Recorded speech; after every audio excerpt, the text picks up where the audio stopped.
Dans l'histoire allemande, il y a eu des plans très fous pour conquérir d'autres pays. La plupart d'entre eux datent de l'époque d'Hitler, comme par exemple le plan d'invasion des îles britanniques, que nous avons déjà vu dans une vidéo séparée. Le plan d'aujourd'hui est encore plus mégalomaniaque que les précédents. Il s'agit de la conquête des États-Unis d'Amérique. Mais ce qui est intéressant, c'est qu'il ne date pas de l'époque nazie.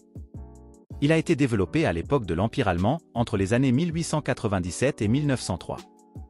L'objectif était non seulement d'affaiblir l'influence croissante des États-Unis, mais aussi et surtout de renforcer la position allemande dans le Pacifique, les Caraïbes et l'Amérique du Sud, afin de construire à long terme un immense empire colonial allemand. Mais à quoi ressemblait le plan en détail? Quelles étaient les chances de succès? Et pourquoi n'a-t-il jamais été mis en œuvre? Nous nous penchons sur toutes ces questions dans la vidéo d'aujourd'hui. Comme nous le savons, l'Empire allemand a été créé assez tard par rapport aux autres puissances européennes. En l'an 1871, la lutte pour les colonies du monde battait déjà son plein. Alors que Bismarck a d'abord suivi une ligne de conduite équilibrée vis-à-vis des autres puissances, l'empereur Guillaume II était de plus en plus gêné par le retard de l'Allemagne. Il rêvait lui aussi d'un immense empire colonial et de la soi-disant place au soleil. Et c'est ainsi qu'à partir de l'année 1888, la politique étrangère allemande est passée d'une attitude équilibrée à une attitude agressive. Cela a conduit à des conflits récurrents avec les autres puissances coloniales et l'empereur a fait élaborer différents plans de guerre contre d'autres nations. L'empereur voyait surtout les États-Unis comme un grand concurrent à la puissance mondiale. Ceux-ci s'étendaient de plus en plus en Amérique et devenaient de plus en plus une puissance hégémonique sur l'ensemble du double continent américain. Ainsi, à partir de 1897, l'empereur a fait élaborer 3 plans de conquête contre les États-Unis.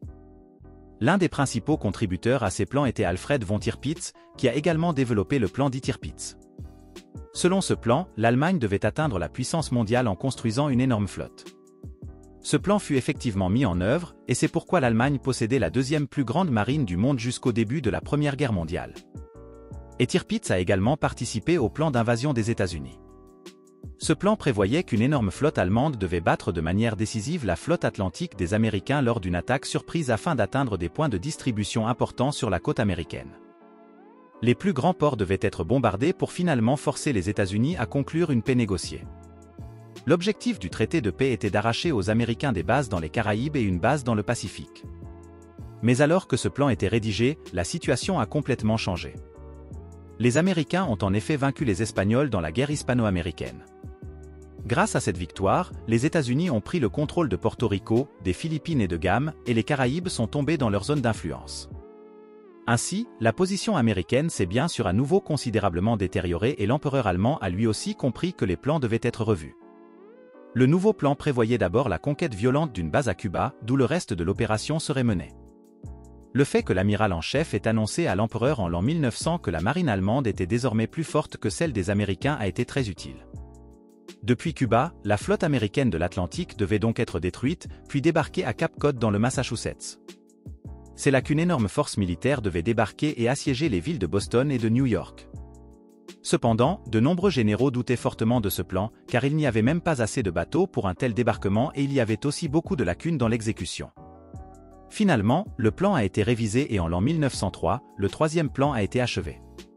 Selon ce plan, la flotte allemande devait se rassembler au large de l'archipel des Açores, au milieu de l'Atlantique, pour lancer une attaque sur Porto Rico à partir de là. De là, le canal de Panama devait être conquis et une attaque directe devait être lancée contre la ville la plus importante des États-Unis, New York. La ville devait être saignée à blanc jusqu'à ce que les Américains décident d'une paix négociée. Mais dans l'ensemble, ce plan n'avait pas beaucoup de chances d'aboutir. Surtout, la situation géopolitique avait beaucoup changé en quelques années. Après la victoire sur les Espagnols, un véritable esprit de guerre s'était développé aux États-Unis et l'armée américaine devenait de plus en plus forte. Les États-Unis sont donc sortis de plus en plus de leur isolement et sont devenus un acteur important de la politique mondiale. C'est à cette époque qu'est née la doctrine Monroe, qui stipule que les Américains ne tolèrent plus l'ingérence des puissances européennes sur le double continent américain. Et ils ont également fait comprendre, lors de la crise du Venezuela en l'an 1902, qu'il utiliserait la force armée contre les Européens si nécessaire. Et sur le continent européen aussi, la situation devenait de plus en plus difficile pour l'Allemagne. Les Britanniques et les Français ont conclu une alliance en l'an 1904, et la Russie s'est également rangée de plus en plus de leur côté. L'Allemagne était donc désormais menacée de deux côtés et une guerre violente se préparait. Ainsi, à partir de l'année 1906, les plans américains ont été complètement abandonnés et l'on s'est concentré sur l'amélioration de la position allemande en Europe et sur la Première Guerre mondiale qui se préparait.